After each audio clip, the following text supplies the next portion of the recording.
Yeah. Are you big into porn? Do you like watching PornHub? Who's this question directed to?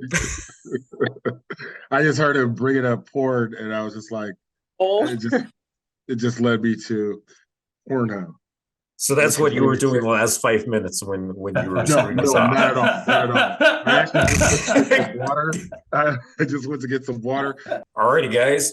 This is a random podcast episode. I don't normally do things like this, but more recently I'm getting into it. I have with me a bunch of people, and these are experts in one of two fields, or actually, some of them may be in the middle too. So we have effectively what you could say free corners if this was like a boxing match or something. So we are going to just have like a super quick 20-second intro thing. So I will cut you off at 20 seconds, but no sweat, no pressure. But let's go. Let's start with Ari. Can you give a 20-second intro starting now? Hi, I'm Ari. I'm CEO of a new dating app that uses AI for its personality matching. That's our main selling point. Yeah, and I guess the 20 seconds are so quick. That's it. That was only 10. What's the name of the app? It's called IdealMatch. Alrighty, here we go. And let's go to Gilbert. 20 seconds. Hey everyone, I'm Gilbert. I'm the CEO and founder of Novo AI. We focus on building custom generative AI solutions for businesses, for small businesses, for influencers, specifically in the coaching and education space. Alrighty, let's go to Katy. hey guys, I'm Katy. I am doing the opposite of Ari. I'm launching a dating app that's going to use tech more to get us back to meeting, going old school, so getting away from AI. Alrighty, nice. Let's go to Mike Johns. Hi guys, I'm founder of a company called Digital Mind State. At the end of the day, we're focused on humanizing technology into everyday life. I deal with everything under the sun from AI, the Internet of Things, transhumanism, space commercialization, all that. That's me. Yee! There we go. All right, so I think it makes sense to start with a pretty simple question. Is AI a gimmick? So 10 years ago, I noticed this is what Gary Vee has said before and various other people in the business field, entrepreneurial field. 10 years ago, entrepreneur was the buzzword. 5 years ago, the buzzword was crypto. Today, the buzzword is AI. Is AI a gimmick? I would say at this point, it's quite clear it has many useful applications, including in dating. So it's quite clearly to me more than a gimmick. Of course, some dating apps really just use it as a gimmick to sell themselves.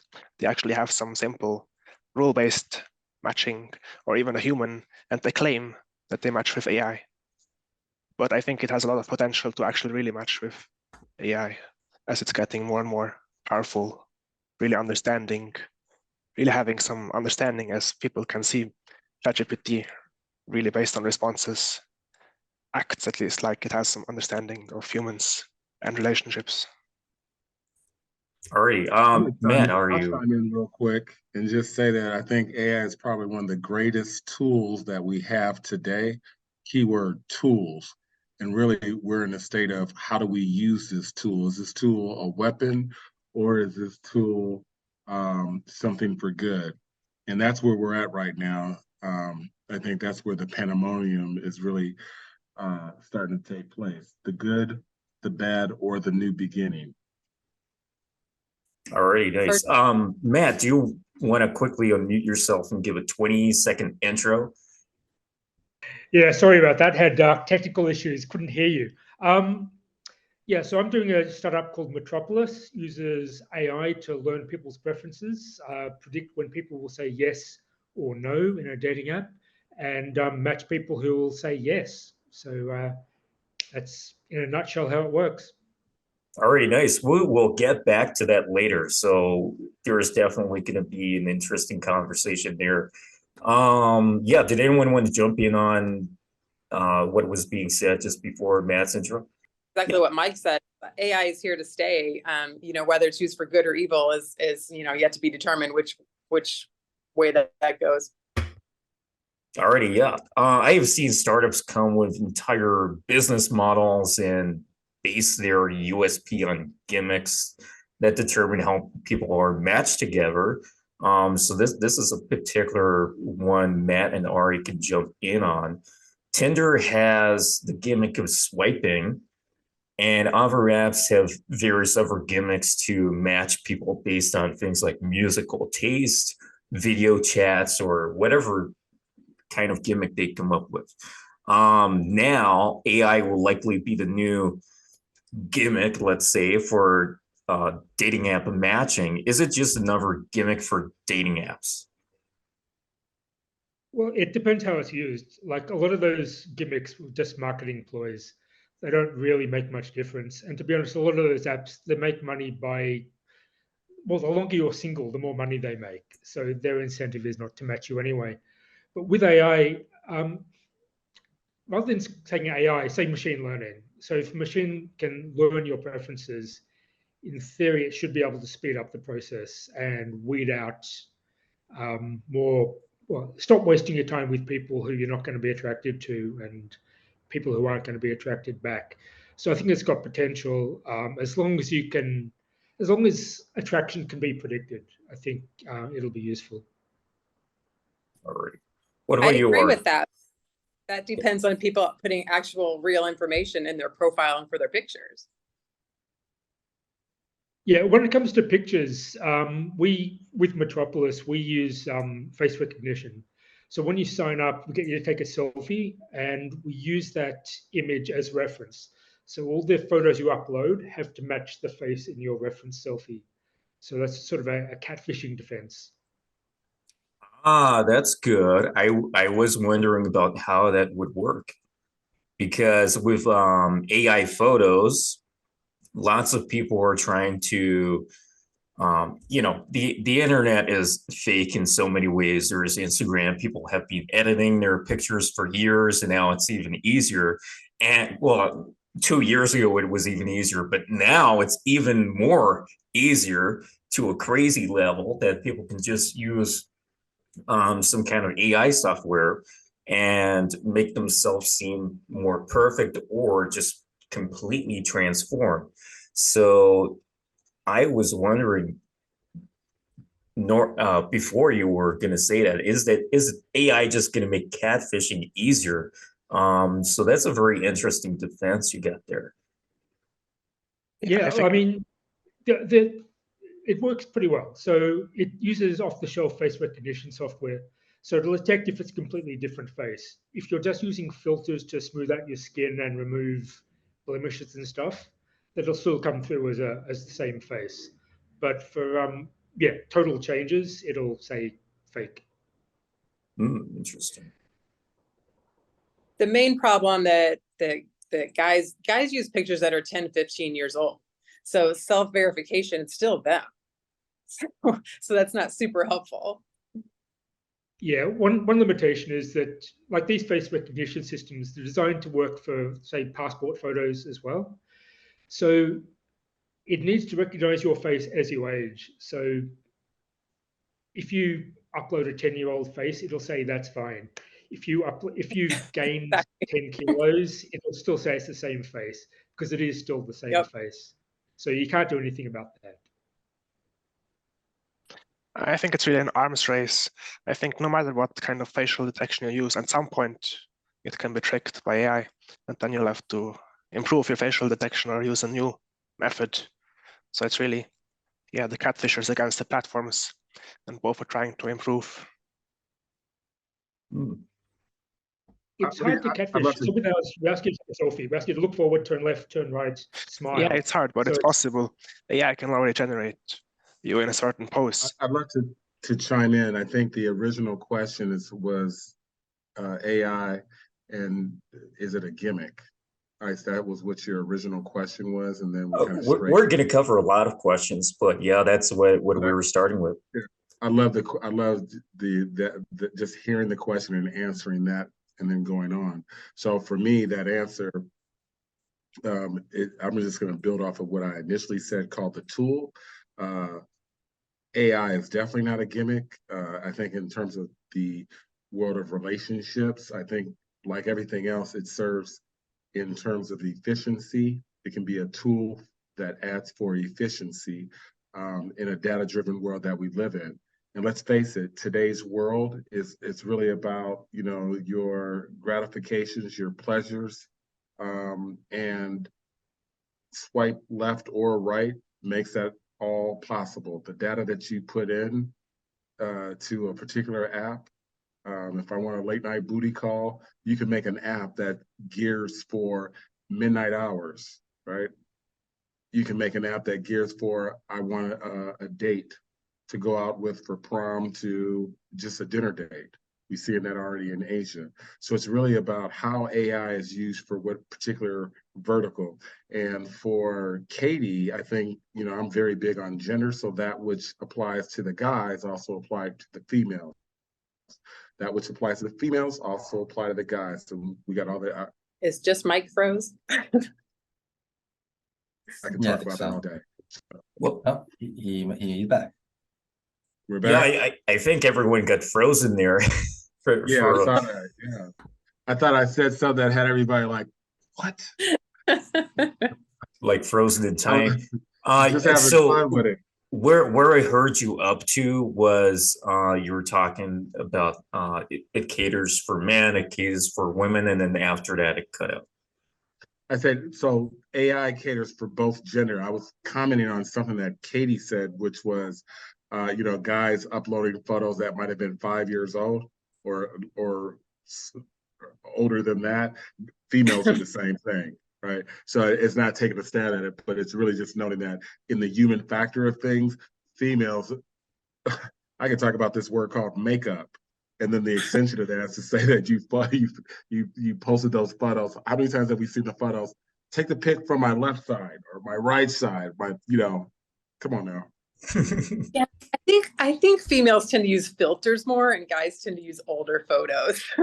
Oh, okay, I like that. That's fun. That's interesting. Yeah. Both are equally guilty, just a little different route. Yeah. So very true. Very true. I can say yes to that. Yeah, for sure. On every Sunday, I do Tinder reviews, and there's a subreddit that I look after. And one of the profiles I looked at, the guy must have been like 47 or something. And some of the new photos he has are great because he's a barber and he's got some professional ones. But some of the other photos he used were when he didn't have gray hair. It must have been taken 15 years before. So I definitely see that when they hit like the 40, 45 mark. Yeah. So AI is such a broad term for all kinds of features inside and outside the dating space. What we just heard around, you know, what was a lot around matching, figuring out whether someone's real or not. I'm curious what are the kind of most interesting AI features you guys are thinking about or you guys have seen in the dating space being applied? Yeah, one feature that I think also iSmart is playing with text generation. Either you generate text for yourself, or in our case, we even have our AIs on our platform that you can text with. This is now also starting to be a big thing, like it can be used like a fake girlfriend, fake boyfriend. In Japan, this is already a big thing, where the AI makes these chatbots much more human-like now. And for some people, this is really already a decent replacement compared, to using a human as girlfriend. It's we're really calling that sex text. In sex text, you're getting that instant gratification via text for what you're looking for, and that is actually a new wave of big business within this whole industry. Especially, it's kind of filling a sad void for men. But he's actually spot on. So I would have to say that that's at the forefront of where things are going in this world of AI dating apps and this unlimited possibilities. Yeah, that's very interesting. It's I did see a subreddit somewhere, and they had, I don't remember how many members they had, but they had a lot of members and a lot of posts going on. And it was the one, I can't remember what the name is, but it is dedicated to AI girlfriends. There's some kind of company there. And the strange thing about it, I like what you were saying, Mike, because the gratification, it's like Tinder, Instagram, and a lot of other social media dating app platforms, they love exploiting dopamine. And if a company sells dopamine through a robot, basically, instead of instead of it coming from other humans, if dopamine can be replaced from bot interaction, to bot interaction from human interaction, then you don't need humans anymore for the dopamine. You're just buying dopamine from a program effectively that doesn't really, of course, it has their own costs, but they don't rely on the user experience to balance the other side. So Tinder, you need men, you need women, and that needs to balance somewhere. And the ratio can be crazy depending on what country you're looking at. But with something like AI girlfriends, you just need men and someone to program some AI bot that gives attention whenever they want it. That gives them that dopamine and it gets them addicted. Right now, I encourage everybody to watch the new movie on Netflix that I played a role in called They Cloned Tyrone. If you haven't heard about it, Google it, watch that came it. up, yeah. So something that They Cloned Tyrone. Jamie Foxx is in it, super sci-fi. Something that I would say, Ice, to this matter, just getting things really spicy, is they took our dopamines. What is the word? What did you just say? Dopamine. Yeah, they took it. Can you imagine that being extracted from us as humans? I'm on some Twilight Zone Black Mirror stuff where the robots just take that away from you and harness that particular whatever that is. Can you imagine that? It's not the fact that it's like taking your testosterone away, taking your estrogen away. I'm going to deplete you of that and harness that for something else. This could be a podcast on something else. I just want to have fun with you guys for what it is. But when I heard you say that, it just the algorithm AI. This is now mastering how to capture these particular elements of the human body. That's something in itself. By the way, I'm not sure how they're going to take dopamine, but it's the fact that they're giving dopamine. So dopamine is the hormone for happiness, I think. Exactly. Yeah. But if you're feeling happy, a lot of people want to feel happy. That's what people are using Instagram for. That's why people are using their phones for so many hours per day.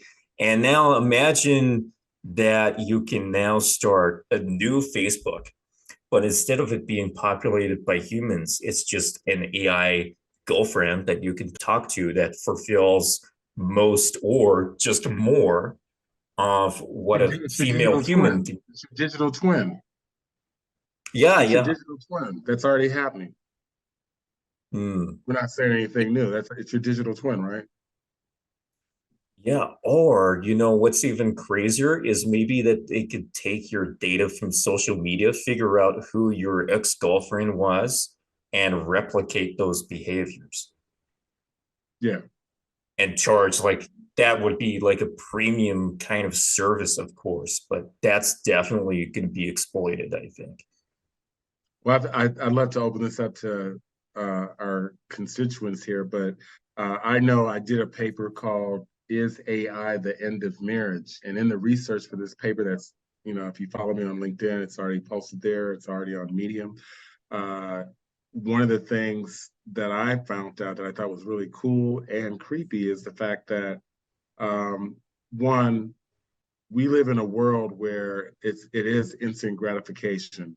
What is a relationship today? The relationship of today versus relationships in the 1920s and the 1800s is different. That's in constant transformation, much like the word friendship, much like the word family. And so we have to really examine these things. Like, what does it mean to be a friend, to be a family member? I have a friend that I travel with. I have a friend that I go to church with. I have a fuck buddy, and that may be the new era of things. Once upon a time, back in the Brady Bunch year, back in Leave It to Beaver, Father Knows Best, there was that husband and wife, and all that thing was all inclusive. But to enter a new world where we have data, we're in a data-driven world, we leverage AI as the tool, then we should also be embracive of the uncertainties. And the uncertainties is this new world that we're in. Everything else was traditional. So the fact that I could swipe right, swipe left for these gratifications, and or based upon this data, AI can be used to find me my perfect mate. I think that's powerful. I could find who I'll be with for the next 5 years, 10 years, who could be a life partner. This is a new beginning, uncharted territory that's really exciting. And everybody on this call actually plays a role in shaping that. Mm-hmm. I like that. Interesting. I think yeah, go ahead. I was just gonna say that that's a great way to think about it. I think is that instead of thinking about AI replacing a partner or replacing a girlfriend or boyfriend, maybe there are specific things that AI will be very good at that it will replace, but there are other aspects of a partnership, of a physical partnership, that it can't replace at the moment. So I think when we're talking about texting and sexting, it seems like AI will be extremely good to give instant gratification and instant emotional support in a certain way. But certainly, I think like at the moment, you know, it's still not able to cuddle with you. It's still not able to have sex with you. So I wonder how that will push kind of real life relationships as these two aspects kind of specialize themselves over time. Well, Gilbert, I think that the AI can be, again, repeat this word, a tool. You could be in a URL experience and or an IRL experience. So in an IRL experience, because I definitely want to cuddle and all those good things, I want that human factor, I will use AI, thanks to something Katy said, the data that I put in. And if I'm true to myself, the data that I put in, the algorithm AI will hopefully help me to find someone of likeness. And that likeness will lead to this physical interaction, right? And that's where I think the AI, in using it for this IRL experience, will be very, very fascinating, because based on the data that I put in, likes, hobbies, occupation, blah, blah, blah, I can now meet a physical person and have a sense of comfortability there, right? I think that's, I'd love for some other feedback, but I think that becomes a starting point to the physical space. And we're already seeing that, like if it's a booty call. If it's a booty call, I use AI to help me to that physical thing. I want a girl that looks like this, shaped like this, boom, there it is. Gratification. Right. So it already does the IRL and URLs. I'm talking it out, but I'd love that. That's one Bitcoin for you guys. I think in terms of legislation, relating to Gilbert's point, and also what you were saying, we don't know what the future holds. It's very new, and you were talking about the word friendship, family has evolved over the years. But imagine there's not really any real legislation for AI yet, but I imagine it could be sensible to have some form of differentiation so that AI, when AI is used for bots that are non-humans that imitate humans, then it is marked with some kind of symbol or categorization. Whereas if AI is used to actually help you do something that is human, so let's say, for example,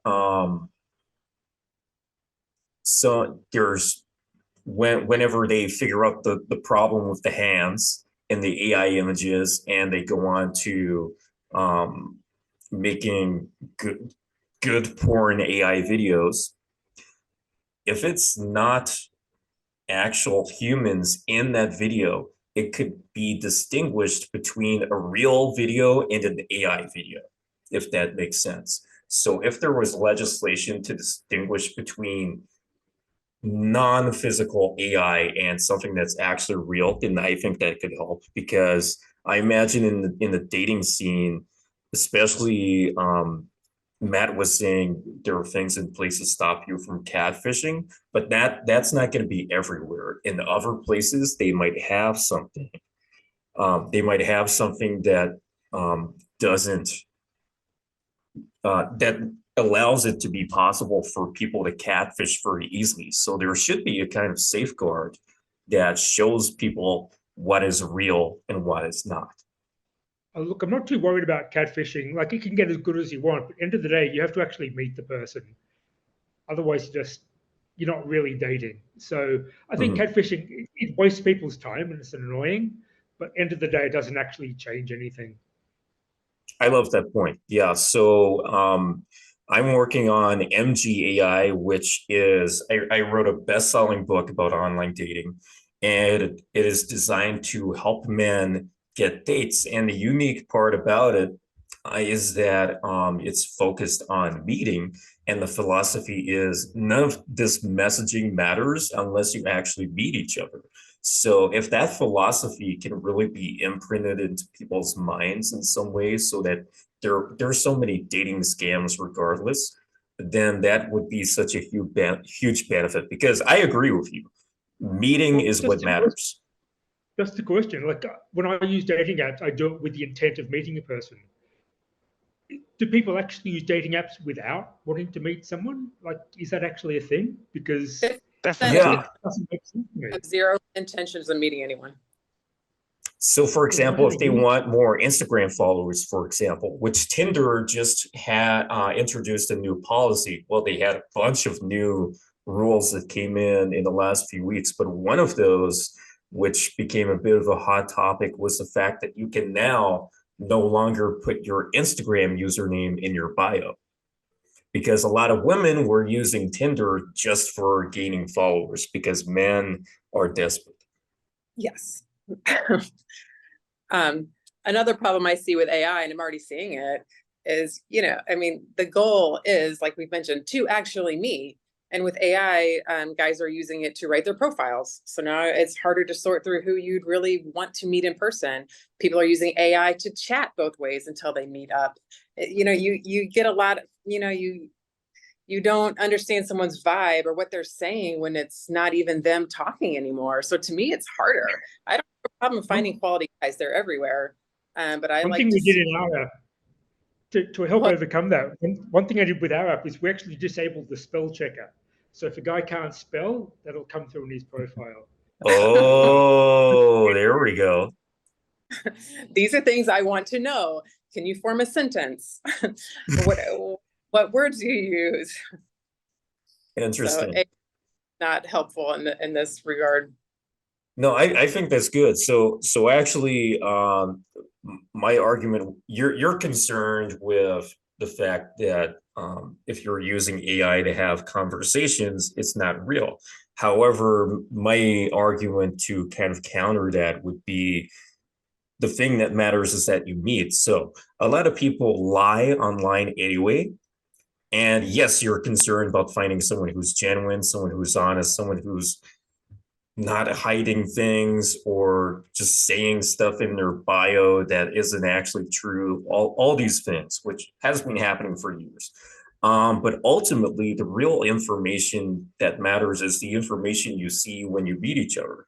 And if we can find a way to actually meet each other more quickly while still filtering out the people we don't want to match with, and I know that's very difficult as it is, the real information comes from when you meet someone in person. That's when you have far more information. You can read their emotions, you can see their body language. Everything is just much clearer because their online dating profile is just a picture they have painted. Correct, which is why I'm making a dating site that encourages people to meet quickly right away. It's all geolocation. It's all who's right around me right now. None of this trying to figure out how to meet. But if I'm talking to 5 people and I'm going to decide which one to meet up with this week, I would like to have a real conversation with them and not their AI bot. And I'd like to read a profile that they have written, not someone else has written. Okay, so maybe a solution for that could be video calls. Yeah, a few people have tried video dating. Problem is, a lot of people aren't comfortable doing it with complete strangers. It's almost something you've got to organize after you've done a bit of a chat. Yeah. So it's been quite. Like, I think it's actually built into a few apps now. You can do video calls. Yeah, like even maybe up until 2018, I was too shy to do video calls. It was just not my thing. I didn't even have a phone for a solid 11 years. And then I was like, oh my God, phones are so different now. So these things were super new to me. So that is an obstacle. So it really just leaves, I guess it's about competence in the end, because if you're making a dating app that is designed to get people meeting each other quickly, surely it relies on the human competence of both people who are meeting. But also, if you introduce the video call thing for anyone who does that, you're kind of filtering it down to the people who are comfortable on camera, because not everyone is. Yeah, people using AI for generating their texts might now convince people to use video calls more, because it's now more real than the texting, because this is probably the hardest thing to fake, the video calls. It's maybe also getting possible at some point to really fake entire videos, but I think, yeah, it's really probably the hardest thing.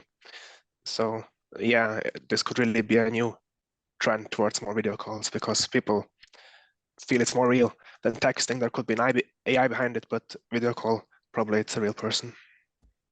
All right, so actually let's talk about the next question, which leads into this.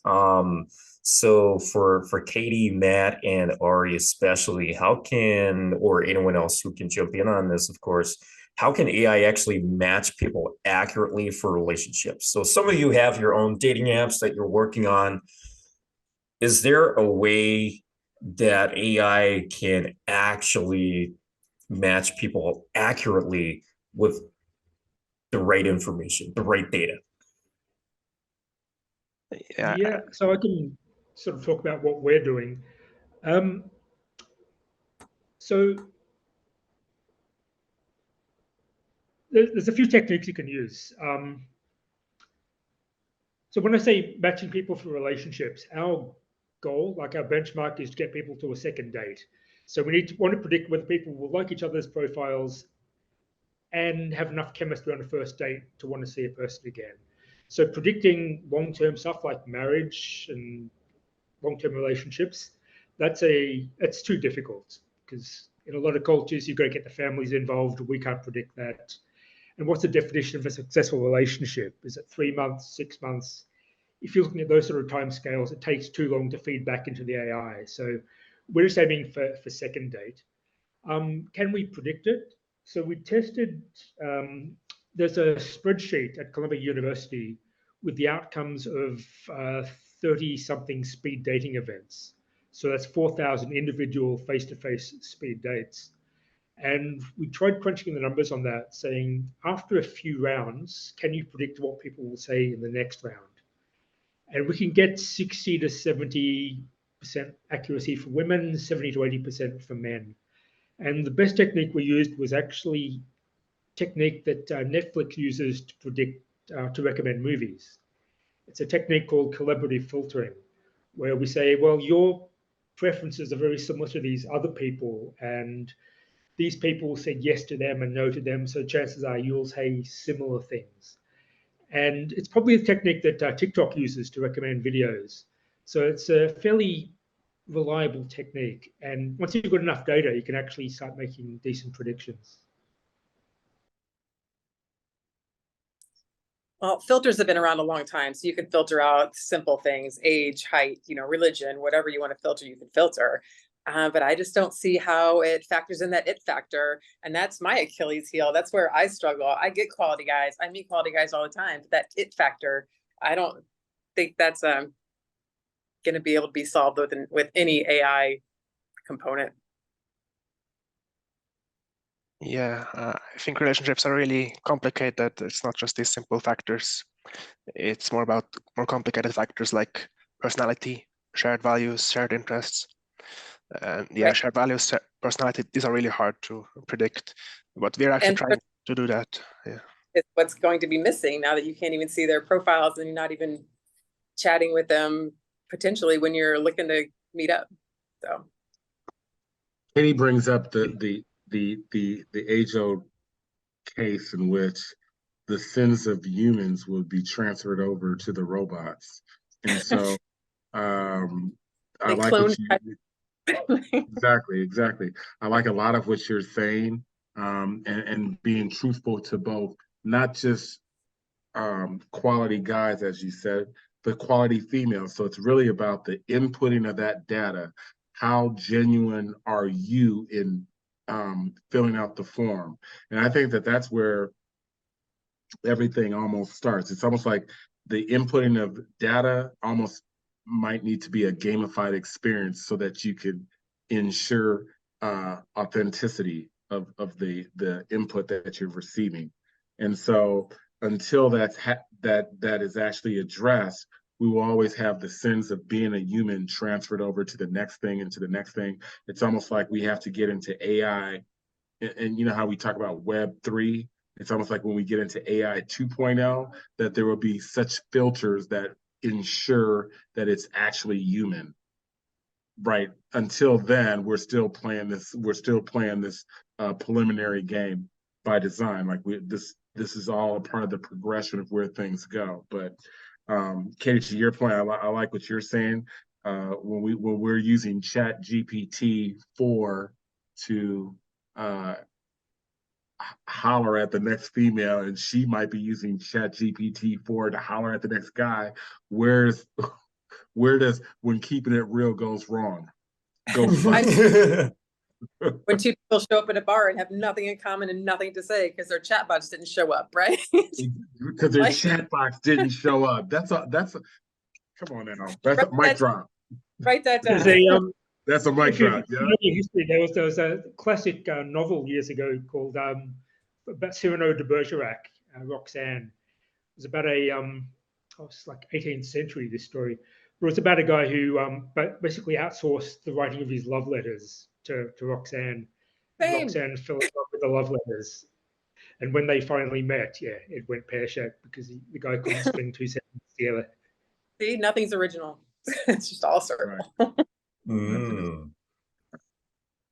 I think that's I think maybe one thing that's could help is tying these conversations down to real activities, right? So if I love hiking, I should propose to every match on my Tinder matches that, hey, let's go hiking. And either, let's suppose they're using an AI chatbot, right? Either they use their AI chatbot and say, yeah, let's go hiking, only to realize they hate hiking and they've made a grave mistake. Yeah, no, hiking's a terrible idea because with the first date, you need the ability to exit quickly if it's going badly.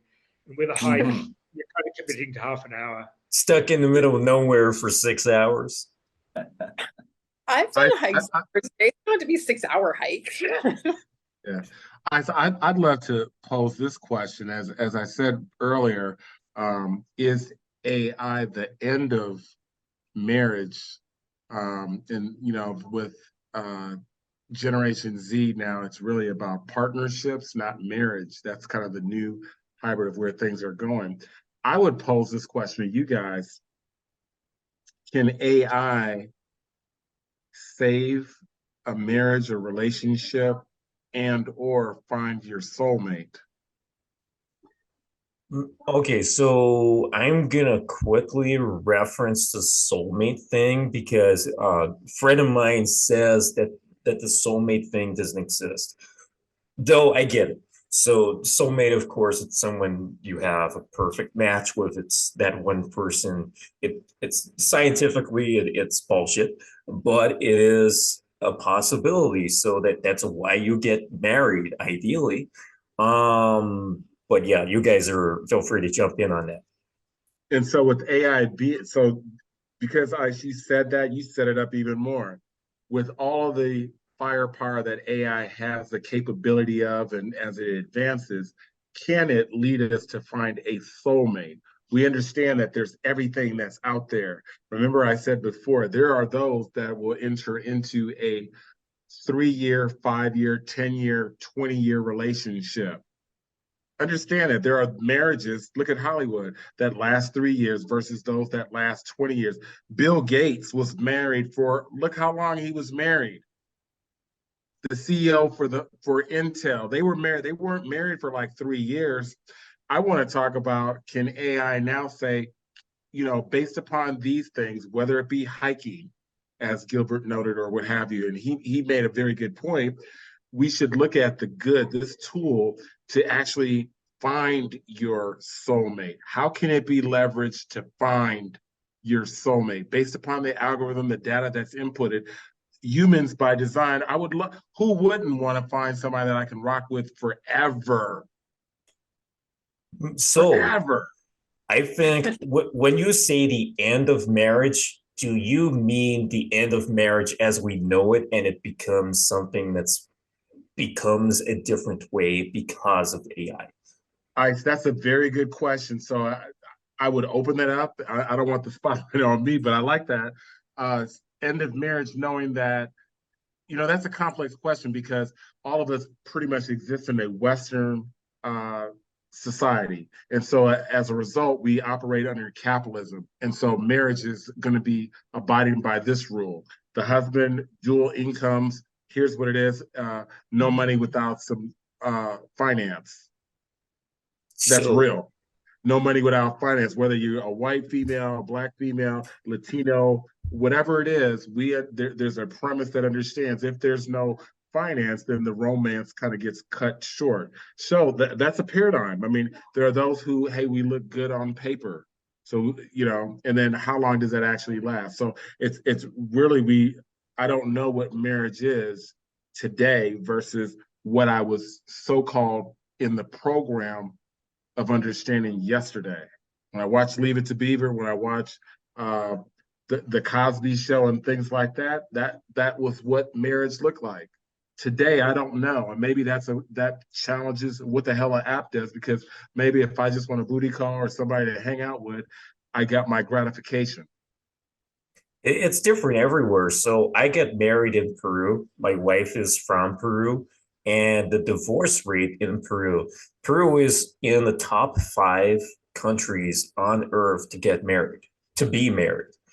It has a divorce rate of 0.02%. So lucky me. That means I have a very, very high chance of success in my marriage. Although I am not Peruvian, so there is a difference, but I was legally married in Peru. So I am part of that statistic. Well, believe it or not, there's actually been 2 Nobel Prizes in what makes a stable marriage. And the mathematical theory is that a marriage will be stable where neither party can do better. So you have no reason to leave because you don't have better options. You could actually predict that using AI fairly reliably. Right. And if you look at when marriages break up, it is actually often because someone has a better option. Yeah, so have you heard of, I think it's called swinging branch theory in evolutionary psychology? Swinging branch theory? My theory is when you're in a relationship and there's part of your brain which says, I'm not going to do any better. And at that point you fall in love and then they become the ideal person and you live happily ever after. That's just my theory. No, you're correct. So there is evidence in evolutionary psychology, which, evolutionary psychology is everything human. So I think it was Dr. David Buss or something related to that. But one of the guys I interview on a regular basis is super into this stuff, and I think it's called swinging branch theory. Did you manage to Google that? Because the idea is you have this option, this relationship, this love interest. You don't have to be married. You could just be in a relationship for a few months, and then when a better option comes, change partner, always trying to upgrade effectively. That's particularly, I'm not sure if I'm completely accurate to say this, but it might be particularly more dominant in women because women, of course, have to be protective of their babies, for example, but don't quote me on that. Just look into evolutionary psychology. You sure that wouldn't be more, it seemed like that would be more the program for guys. I think women, there's a sense of loyalty there that has been showcased across the board as a historian, but I definitely see that with guys. You mean that guys want to always, yeah, probably more so in today's modern society. So you look at Trump and his how many marriages and the women of his life, especially when you look at men in power. And so I could flip that over and look at women in power, but women in power are not necessarily chasing the next ideal man. So Beyonce and Jay-Z. Jay-Z cheats. That's just probably just going to be, if it's Hillary Clinton, there's not another male substitute. It's like, well, fuck it. And now she would just deal with things accordingly. Her superpower would just deal with things accordingly. But Nick, yeah, there's probably not really the upgrade for the guy, the girl, the lady as much as I see that for the guy. And that's just me. And I got a lot of examples. I'm very big on gender. And, as much as I could support guys, I could call it out on both sides. We're just children. At the end of the day, we're just still children trying to figure a lot of things out. And if you didn't learn that from the pandemic, you need to tune into MikeJohns.CEO. There we go. Nice. No, what I'm going to say is most divorces are initiated by women. And there are particular reasons for that they have found. So when they found something along the lines of when a woman cheats, she wants to end the relationship. When a man cheats, he doesn't necessarily want to end the relationship that he's in. So that's very interesting to look into. I think that there's a lot to that, and Katy, please jump in. But I think one of my friends is really big on sexual shaming, and the narrative has been told in favor of guys forever. If it's sex, he's putting the smash down, and he's King Kong, and that may not necessarily be the case. And women being actually satisfied, that story hasn't been told, because a lot of feelings will get hurt across the board. And so that plays a part in the divorce rate. I think it's very interesting to note that if my data serves me correct, if it's not by 2030, somewhere by 2040, we will have a higher divorce rate. More women will be single. And as we approach 2045, 2047, before 2050, there will be an unprecedented amount of men in loneliness. And that's already happening right now. That's happening in Asia, that's happening in the US. And it's the changing of the tides, where men were first to create fraternities, and then women, there were the indoctrination of sororities. Men were always in the the golf club to the men's club. And now, that was really based off of business. And whereas the business comrade, if the business goes bust, that ain't my friend anymore. What the fuck? Whereas for females, and then embracement of emotional intelligence and what that seeds becomes something a little bit different. And you can see that with divorcing. If a guy gets divorced, the friends, let's go out to a bar or a strip club, a woman gets divorced, there's a catering to the emotional intelligence. There's a catering to, I'm there for what you're going through. Let's mend and rebound and go back to go out to the world. We still have some things to figure out and to fix and figure out. Just want to bring us a bit closer back to the AI center here. That's great stuff, of course. Maybe our next point of conversation could be, should AI be used in terms of the dating app context? Should AI be used just for matching people? Or should it be used for more things such as messaging, photos, for example? What are your opinions on that? I'm going to jump in here because I want to add on to some of what we were just talking about. To me, one thing that's happened in the last 10 to 15 years is that relationships have become extremely complicated. It used to be that 50 years ago, a marriage is pretty much defined by two people coming together, making ends meet, and living their lives together. Now, everybody has very, very different needs. Sometimes at a stage in their life, they want excitement. Other times, they need emotional support. Other times, they need multiple people in their relationship. And all of that is fine and dandy, except a lot of how we date has not changed. And I think, I think the model of, all right, you're going to get matched and you're going to find the one and everything's going to be happily ever after. I think we got to shift that mindset a bit because relationships have gotten so different and complicated. I think we have to think about how we can leverage AI to help people navigate these complicated relationships. Right? What happens if my partner says they're bored? What happens if we're getting into these fights? Right? How do I actually get through them and make the relationship better? How do I incorporate more other people into the relationship, assuming that's what both my partner and I want? Right? I think these things are very difficult to navigate, and where AI can come in is actually help us take a very customized and personalized approach to all these really complicated scenarios.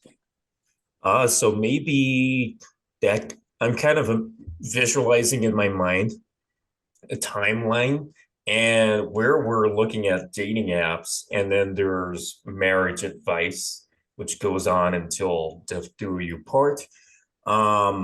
Maybe there's some kind of mechanism that takes you from meeting each other, introducing you to each other, but also helps you out on the rest of your journey, not just in your dating journey, but your actual marriage, your partnership, for as long as that is. So when you do have, I was just watching on Netflix, How to Get Rich. It's not a documentary about how to get rich necessarily. Don't let the title screw you over. But the theme here is that a lot of people on that show don't communicate their finances with their partner. So that's just one aspect of a marriage, for example, that a lot of partners, husbands and wives, don't actually communicate about, and therefore a lot of marriages actually have troubles in that field.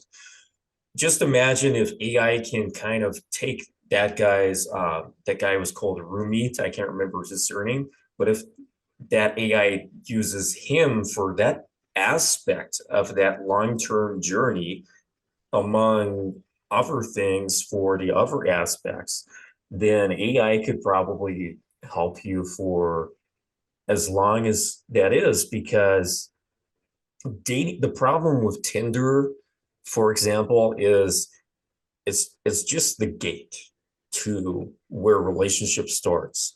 And like Matt was saying, they don't want you to leave the dating app. They don't actually want you to match and then stop using the app.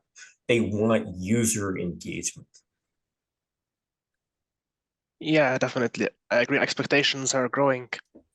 And now it's not just about meeting expectations, not just about finding someone that meets expectations, but then also keep meeting those expectations over a long time. And really, AI can also help there. And this could actually also be an aspect of an AI app. I'm not sure it should be part of an AI dating app, but it could be like an AI advisor that helps you meet expectations over a longer time, not just at the point where the match happens. And then maybe meet new expectations that you were not meeting before. Maybe AI can help you improve yourself, grow as a person. Yeah, maybe get more empathy. Maybe the other person really wants someone who has empathy. You don't have as much, but AI can help you improve your empathy, for example. Yeah, maybe you could connect to both of your phones. Just imagine how it could apply to right now. And imagine there's a boyfriend and a girlfriend, and of course the technology knows it has the information. Maybe the boyfriend is looking at porn, for example, or something that's a kind of red flag in the relationship. It doesn't tell that exact information to her, but it gives her some kind of information in a different way. For example, she could be notified your partner is feeling this way. Why don't you try doing this? That could be very interesting. Definitely, it can definitely help explain other people's actions. Yeah, help you understand why is this person acting this way? What could be the reason why he's watching porn? What could I do to avoid this situation? Yeah. Yeah, but imagine if there was a version of this that was extremely brutal, where it knows technology, Facebook knows when people are cheating, even in the last few years. So imagine if it was able to do that, but it actually just straight up told you your partner is cheating on it. You get a push You gotta pay like an extra fee for that feature maybe, but you're like, oh God, glad I paid the money for this particular feature, but I'm really sad.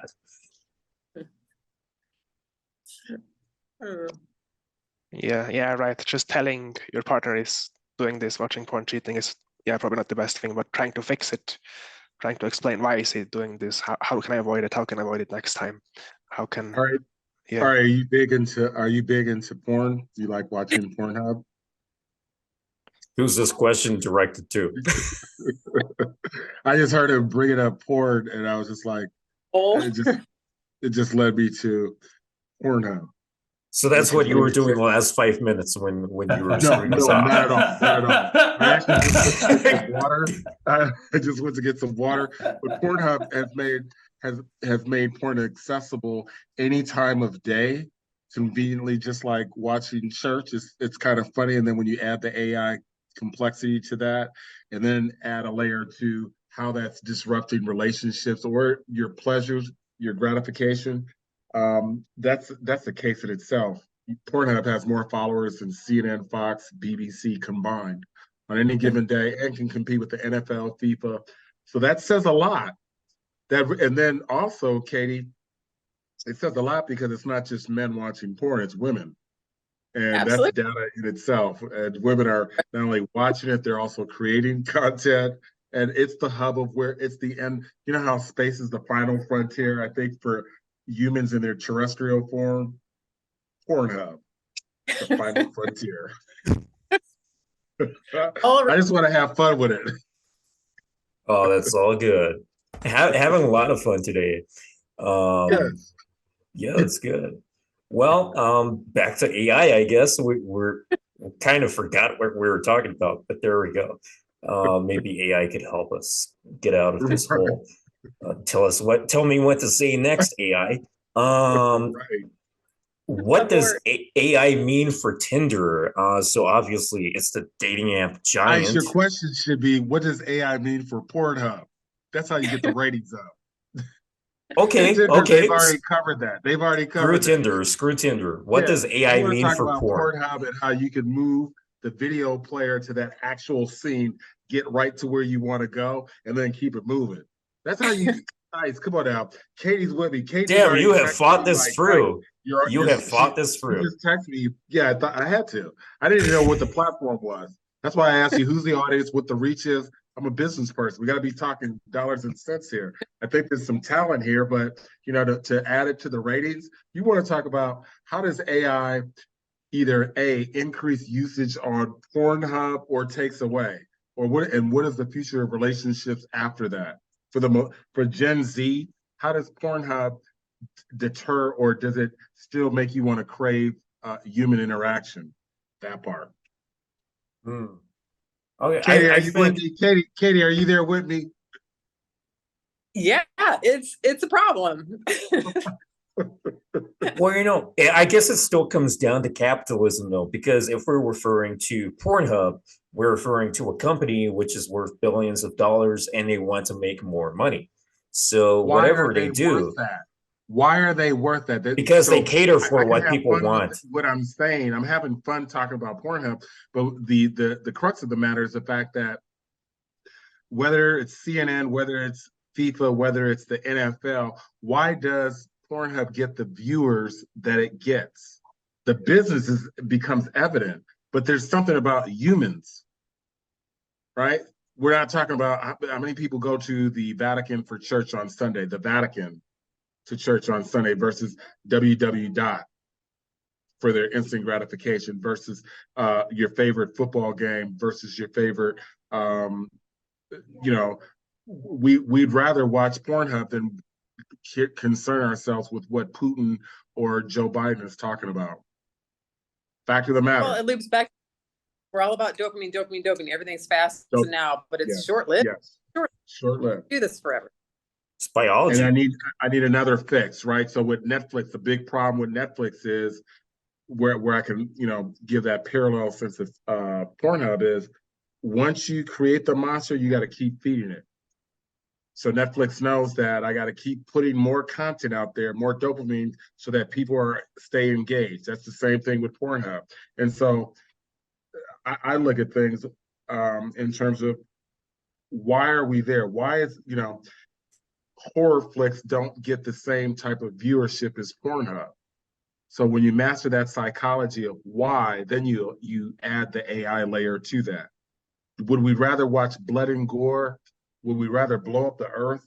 Or is it a case of make love, not war? Then add the AI element to it, and we get into this human factor of it all. Does that make sense? Or I don't want to, I might speak Cantonese right now. I think it makes sense. So I think it really, what maybe the way I'm thinking about this at least is that ultimately it's biology. Because if it's not just one human doing this, it's billions, and it's billions because it's a human thing. It's just so etched into the DNA that if that DNA, just like dopamine, something that's so addictive, if your biology can be exploited in such a way that keeps you coming back for something like that, that's why it's so successful.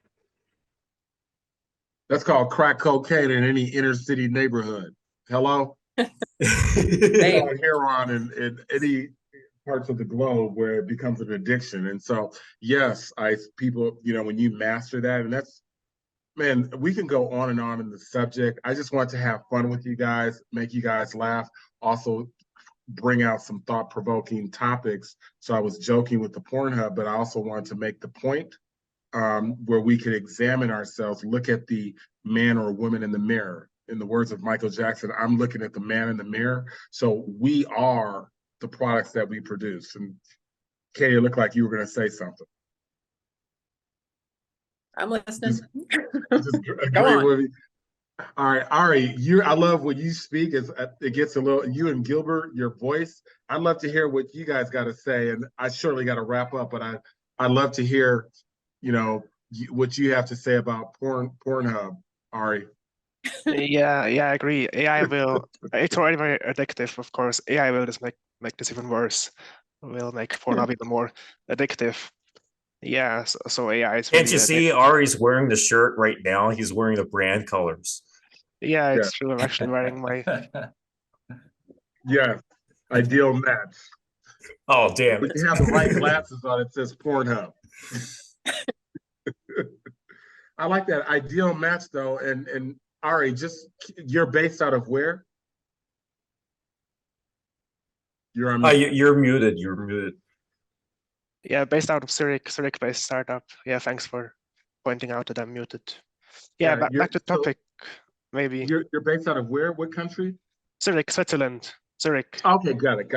Okay, beautiful.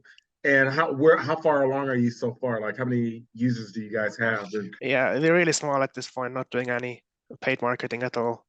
Really just testing the app at this point. Yeah, it's almost ridiculous. Just 60 users at this point. Really just people testing. Is it on the iOS, Android? It is actually available on Android on the Play Store.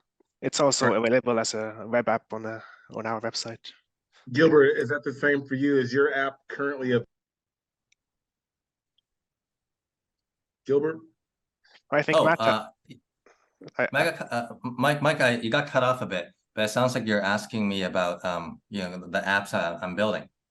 Yeah, it's you're still in the building process. It's not available yet for market, right? Our business model is a little bit different. We work with a number of content partners to build out different generative AI apps. A lot of them are already live. They're being used. People are paying for them. Feel free to go to heynovo.ai to check some of them out. Yeah, so just to clarify, Gilbert is not running a dating app. He's running an AI platform. Okay, and it's hey, you want to put the URL in the chat? Absolutely. heynovo.ai. I literally got to get ready to run. I got to make a dispensary run and get some good high-end kush just to close out the evening. But I thought that this was great time spending with you guys. Ice, I'd love to do this again. I put my contact in the chat so that everybody can reach me on LinkedIn. I'm very big on biz dev. I've done a lot. I'm now doing stuff in the sex tech arena. I have.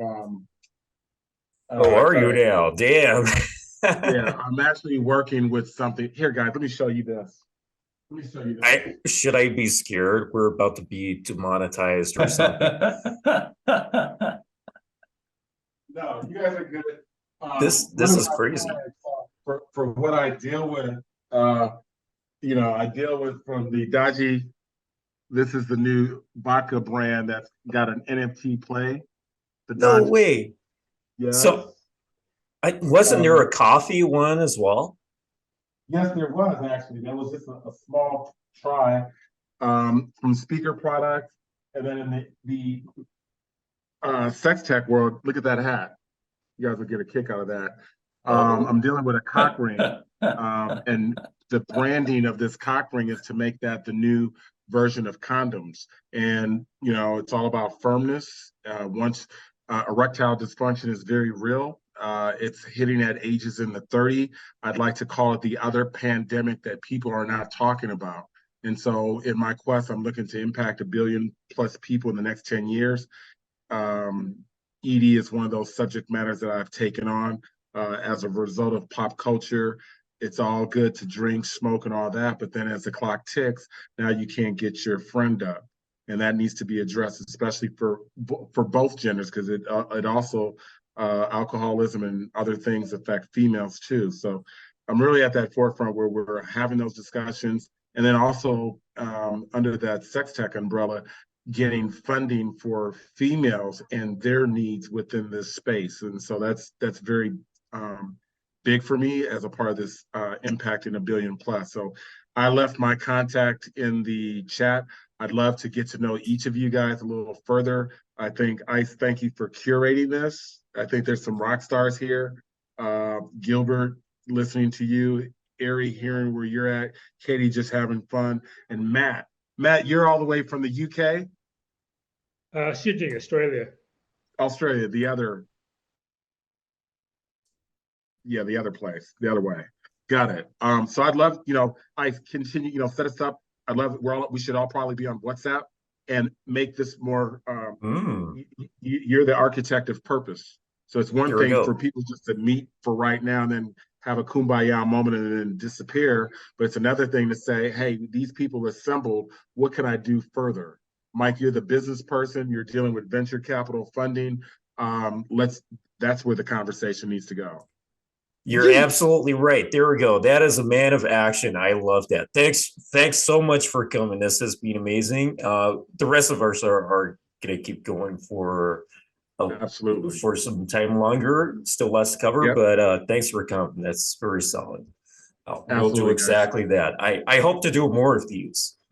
You need to. You got to. You got a brand going. When you have Katy's support and you got Ari, you got to make it happen. When Yeah, Katy's we leaning had a back lot with of. one hand like this, she's like, I'm on for the ride.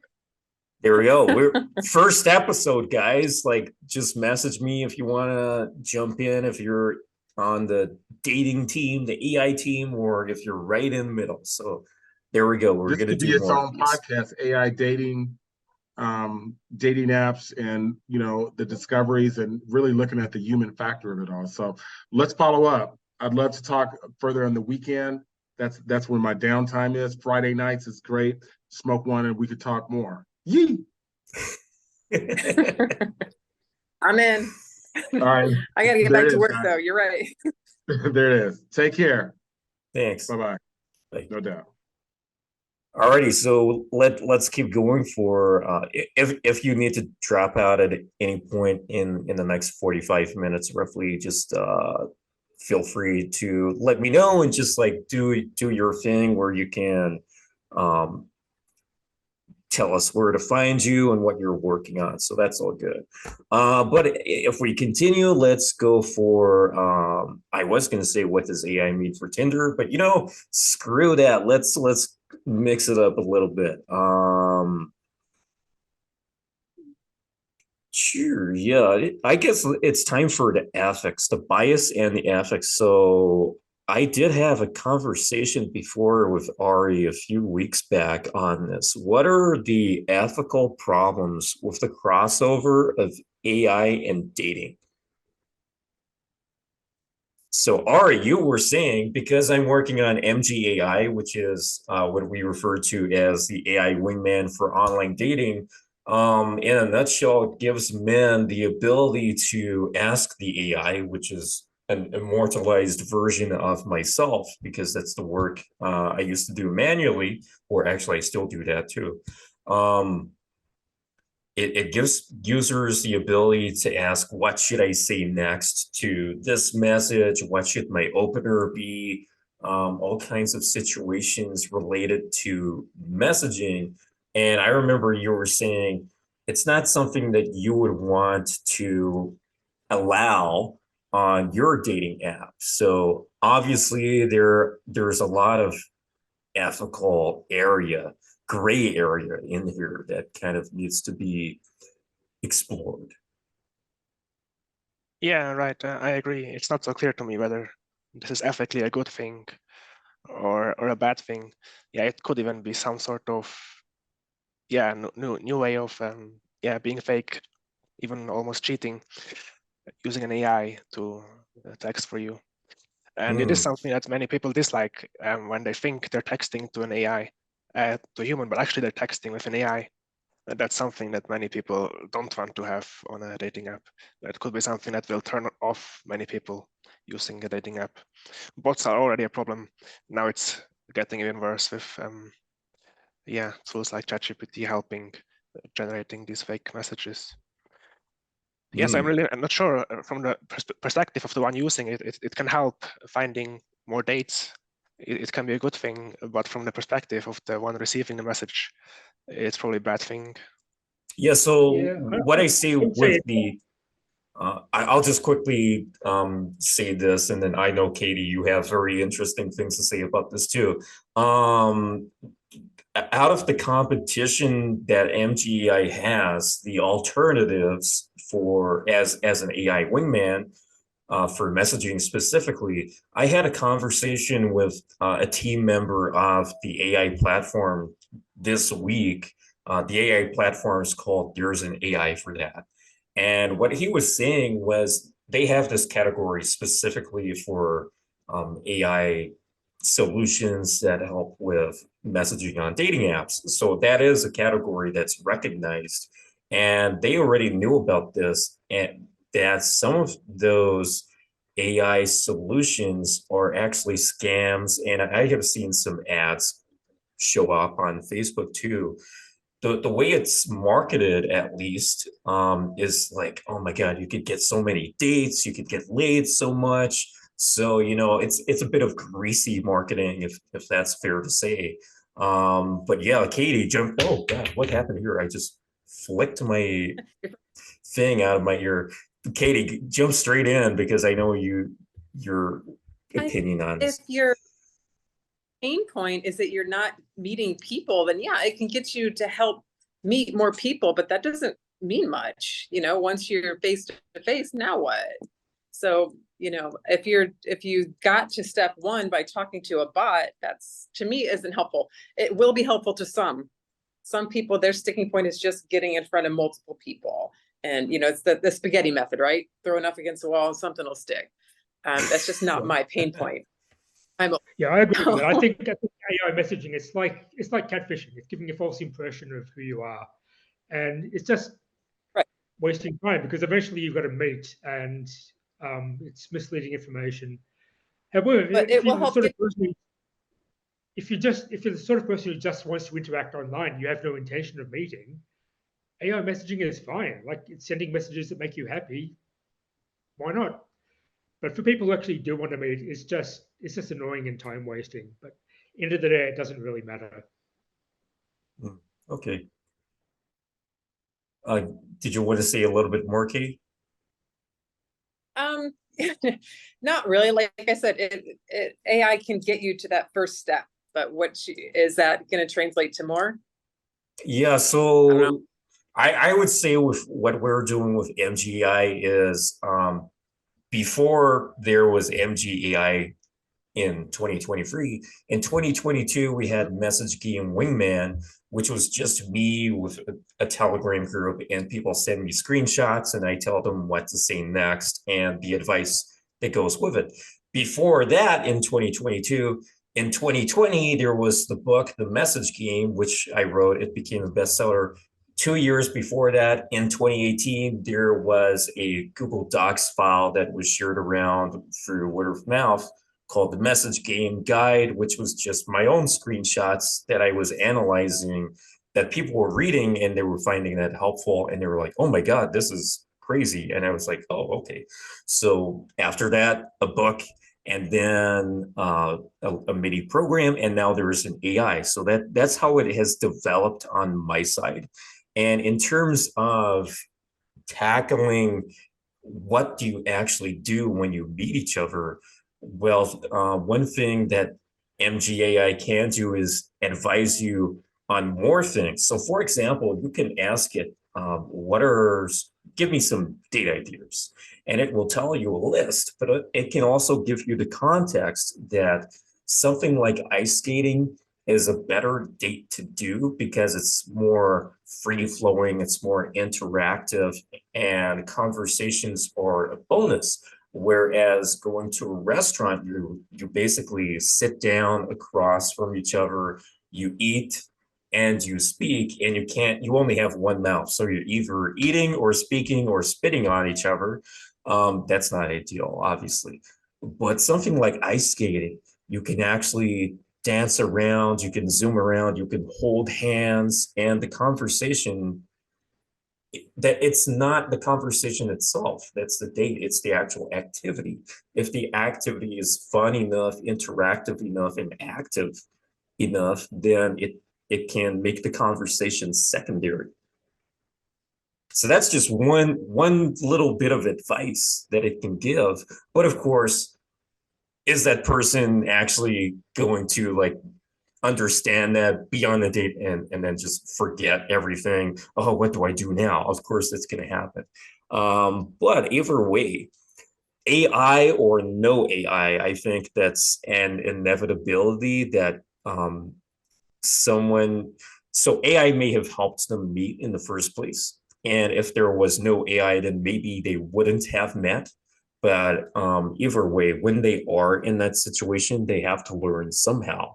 And there's no better way to learn than actually being in that situation in the first place. And maybe I guess most of us can say first time we ever went on our very first date, we were not sure what to say, something like that. It's a very common thing. And advice can be done, but AI cannot help you in person in such a way. But we've been dealing with this for thousands of years. Right. I love it can get people to actually meeting in person. So if someone needs AI to get that to that first step, great. All right, that's nice. Yeah. So MGAI, for example, and like Matt was saying, he focuses his dating app on meeting, and I think that's great because that's what matters. And yes, there are some ethical implications that maybe the conversation through messaging may not be genuine, but ultimately we can find out more. It's just hard to filter out people before the stage of meeting in the first place, no matter what's happening, I guess. But maybe Matt could tell us a little bit more about how his matching is intended to work. What stage are you at? And is there something you have learned, Matt, in the last few weeks that you wouldn't have expected before? So this is going to sound very non-romantic, but when it comes to what people want, everyone wants the same thing. Like men have certain preferences. If you put a swimsuit model on a dating site, every guy is going to say yes. And women are fairly consistent in their preferences as well. Like you look at the romance novels that sell well, they're all starring, 6'2" billionaires. What people want is consistent. The problem is there aren't enough 6'2" billionaires to go around. So people have to lower their standards. You've got to settle for less than the ideal. And what actually matters is how far people are willing to settle, and how far will people willing to drop their standards? Like what's their threshold? Because that's what actually drives dating. You can't always get what you want because there just aren't enough of them. So the issue is how far are people willing to lower their standards? And that's one thing we measure is like, what is the least popular, or who is the least popular person that you will say yes to? And that's kind of what drives the matching. Because at the end of the day, you've got to match, everyone's got to find a match. You can't just match everybody to the most attractive person because that attractive person can't date all of them. So you have to spread the matches around, and that often comes down to what are people willing to settle for. Oh, I yeah, like it. So you can kind of, you're a 6, find a 6, right? Instead of everyone thinking. End of the day, 5s match with 5s, and 3s match with 3s, right. and 10s. You're a 6, find a 6, right? It would be great if we could all match 10s, but why the hell would they go out with us? So we've got to be realistic. Frowen, you could do like a 5% charity. So you got to take a few of the 10s and match them with 2s, just 5% of them. Yeah, look, there's a bit of randomness in there, but end of the day, there's supply and demand, and you can't vary too far from that. Yeah, so I like what you were saying about standards because I did write down there is the female delusion calculator. There's male delusion too, of course, but this is quite popularly known. If you are a woman looking for a 20 to 40-year-old man who makes at least $50,000 per year, and you're at least 6 foot tall, then that's 6.6% of men in the USA. So these are American statistics. If we take that and add that he's not married, then it goes from 6.6% down to 2.8%. And if we add on that he must be white because there's a racial bias element, aka racism in there, he must be white, 2% down from 2.8%, or if you pick another ethnicity, it will go down as well. And all of that, plus he's not obese, 1% down from 2%. So I think it's absolutely wonderful that you have come up with some kind of solution, proposed some kind of solution for the actual problem of the numbers of people and the supply and demand. Yeah, well, I mean, that's the way it works in real life. If you look at it, like I like when I go to parties, it's fun to try and predict who's going to hook up and who's going to be successful. And it's actually pretty predictable. Like you can sort of guess, you can almost matchmake in your mind saying, yeah, he's going to match with her, she's going to match with him. And it generally works out. Like we're actually pretty good at guessing who's going to hook up with who because people generally have fairly consistent preferences. And it's just a case of, yeah, the 10s match with the 10s, the 5s match with the 5s, and you work your way down the list. What if you did the opposite? So let's say you go into a room at the house party and you know who is not, who they're going to rule out completely. So this is kind of maybe this is dehumanizing in a way, but you're left with the rejects, the ones who get picked last for dodgeball, for example. What happens to them? They stay celibate. It's unfortunate, but they tend not to match because quite often people left over just aren't compatible with each other. So, like women in their 40s tend to be left behind, and men who are short in their 20s. And they'll be picked last, but they're not compatible with each other because the women are twice the age of the men. So they just both go home alone. Okay. All right, we have covered quite a lot. Is there anything you guys wanted to talk about in terms of ethics with AI and dating? Because it is a gray area. It's just there's no blueprint for this, so we're kind of the pioneers of this conversation. Ari, what age group are you targeting?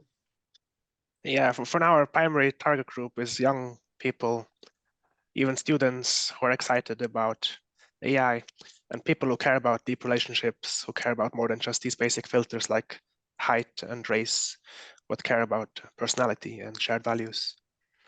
Yeah, that's our primary target group for now. Yeah, those are the people we are targeting. We are really trying to encourage that people find deeper relationships and try to help with AI. I think that's one of the good ways that AI can be used as a tool, but it can also be used in bad ways. It's one way to make online dating better, more positive, more how's it called? The opposite of dystopian.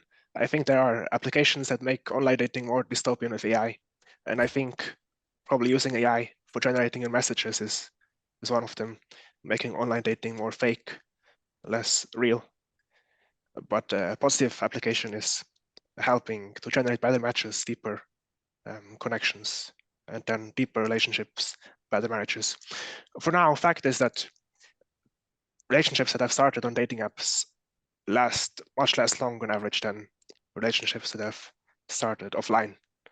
But maybe AI could help closing this gap or even turning it around, that people have met with help of an AI on this kind of app actually end up with better relationships and marriages. That would be our ideal goal. Yeah. Oh, yeah, I like that. Yeah, I think it sounds like, sorry, Matt, but just gonna say that, I think if we focus too much on the short term, and whether that's kind of over optimizing, by that I really mean catfishing, with a fake photo, or over optimizing the short term by generating fake messages purely just to make somebody laugh or to make somebody like you, I think we'll end up in a pretty bad place. But if we can help people think a little bit further out, coach them, to guide them to have a good first date, right? Guide them towards, figuring out how to determine whether the relationship is compatible, help them figure out how to deal with tough situations. I think these kind of like even just medium-term goals can push relationships and dating in a non-dystopian direction. Yeah. So one thing we're looking at, it's probably more of a publicity stunt than a serious feature, but we'd like to get people who are actually successful couples, so people who are married, engaged, whatever, and get them to enter their details into the app. So then we can train the AI on what success looks like and see if it can find patterns. First of all, we've got to pick initial chemistry, but beyond that, maybe we can predict long-term success. But my guess is that there's too many factors involved to do accurate predictions, but it's something worth looking into. Yeah, that could turn out very interesting. Yeah, it's a super interesting challenge, predicting what's important for a long-lasting, good relationship. Yeah, and probably personality and shared values are among those things, but probably there's much more. And we are trying to discover those factors as well, and then try Well, the challenge is how you quantify personality. Like we've looked into all the options and yeah, there's work. so many models there.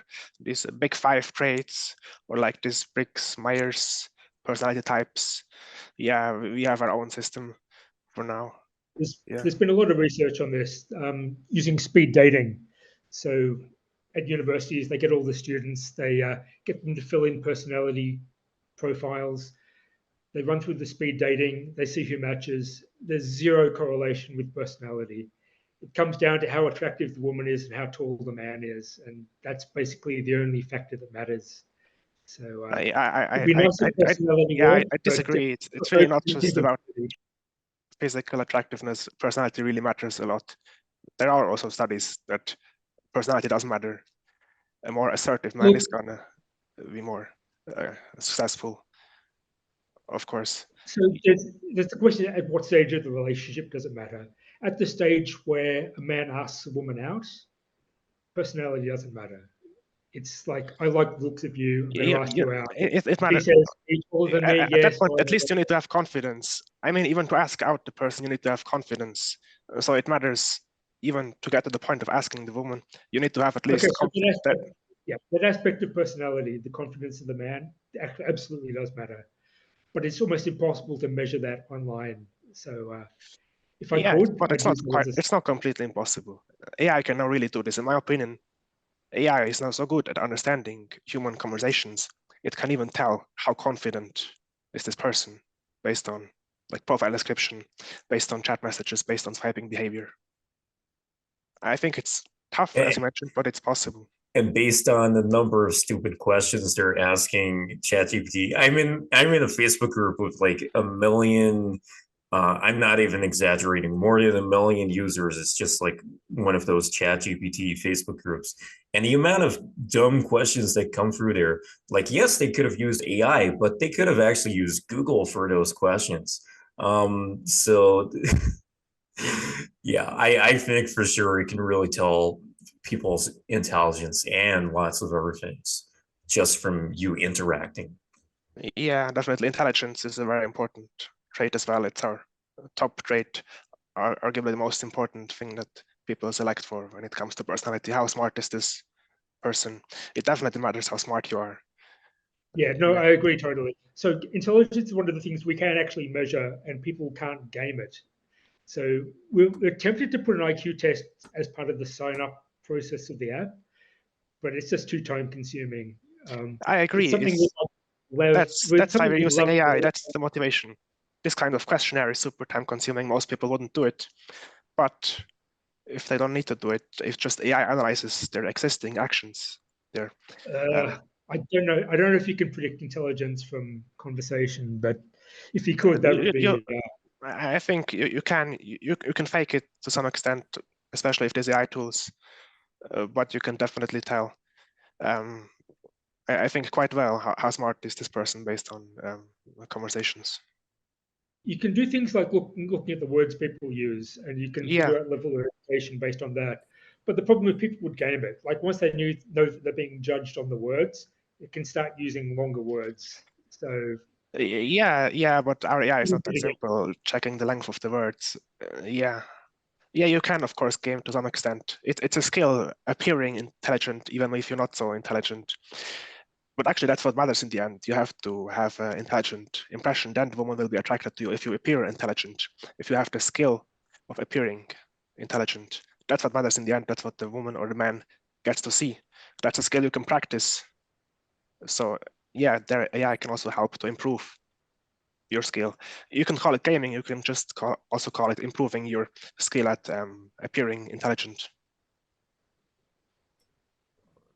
Maybe this is a good time to wrap up. I would love to do more of these. So what we can do now, I know it's like, I got to give Ari credit because it's like 3 a.m. where he is. So let's give him some rest. It's nearly 2 a.m. where I am. Thanks for joining all over the planet. We got Australia, Singapore, we got Schweiz, Switzerland. We got USA, of course, and I'm calling in from England because I'm stuck here, but I won't get into that.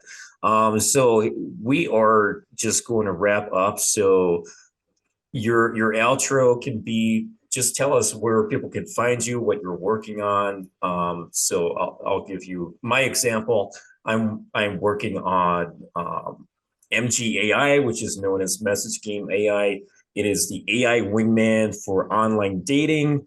And it is based on my best-selling book, which I released in 2020. You should read the reviews because the reviews are crazy. Just look at the reviews and you'll know what the deal is. And it actually comes with monthly webinars where I personally help the men on the calls to improve their Tinder profiles and their messaging and their Instagram profiles. So a lot of interesting stuff going on. And it's helping a lot of people. So that's great stuff. And if you want to find me, if you want to be on another episode, just send me a message. You can find me on LinkedIn. I'll add all the information in the description. You can find me on Instagram, Ice White Official, Facebook, Ice White Personal, or LinkedIn, Ice White. Finally, I claimed a name short enough on some website. And if you guys also feel free to let us know your top 3 needs. So for example, if your dating app startup is in need of investors or you need a product manager or something like that, let us know what your needs are. So Matt, where can people find you? What are you working on? Where can they go for that? And what are your top 3 needs? The dating app is Metropolis Dating. Website www.metropolis.oo.oo is kind of the only domain available. The product is only rolling out in Sydney. Like, you've got to get critical mass for dating apps, so we're focusing on Sydney at the moment, and it's in early stage testing. What we just need more people signing up in Sydney. Just hit critical mass. We need enough people basically to train the AI, validate that it works, and then we can start rolling out initially to the rest of Australia. And then I don't want to have to translate to other languages, so we'll stick with New Zealand and UK, US to begin with, and then see how it goes. But yeah, priority at the moment is just getting people on board in Sydney. Alrighty, nice. Ari, you're next, so you can go to bed. Yeah, unlike Metropolis, we're actually already globally available. We're not so much going for this network effect for this critical mass at this point. We're just trying to get feedback at this point. So people can sign up from anywhere, give us feedback on what they think about our app, our ideas, especially our AI features. So that's probably the most important thing. We want feedback, we want testers, but we also want other things like advice is always good. Investors, at some point, we will try to raise significant investments. Yeah, and we're also hiring right now, still looking for another co-founder later, hopefully, if it's successful, looking for more employees. So we're really this typical startup. Yeah, we have different needs: investors, advisors, employees, still a co-founder, and testers, people testing our app, people trying it out, getting feedback. Yeah. Alrighty, thanks for coming. Katy. Yeah, I just need this app to launch. My developers are terrible. Looking at luckily I am a developer engineer myself, so that makes it simpler. I don't know, it's such a mess, but any day now it's coming out, and like Ari mentioned, then we'll just need to get product market fit and hopefully go from there. But it's called LeapMeet, like take the leap and meet. And yeah, we're gonna try to get people actually meeting in real life. Wish me luck. All the best for that. That's good. And Gilbert. Yeah, as mentioned before, our team's called Novo AI. You can find us as heynovo.ai, HEYNOVO.ai. And think of us as a team of generative AI experts and helping businesses, coaches, influencers, educators use AI in a way that's helpful to people. Do reach out and say hi. There we go. And by the way, MGAI is in partnership with Novo AI. So I can personally vouch for what Gilbert's team is doing. So there's that. That's wonderful stuff. Alrighty, so lots of interesting things. I definitely feel we have to do more of these, and we definitely need some kind of Telegram group or something where we keep things going. Lots of connections to be made here. But yeah, just let us know in the comments what your opinions are, or if you agree or disagree with something throughout the conversation, what your predictions are too. And if you want to jump into one of the next episodes, just get in touch with me. Thanks for joining. Sounds good. Thanks, Ice. Thank you so much, Ice.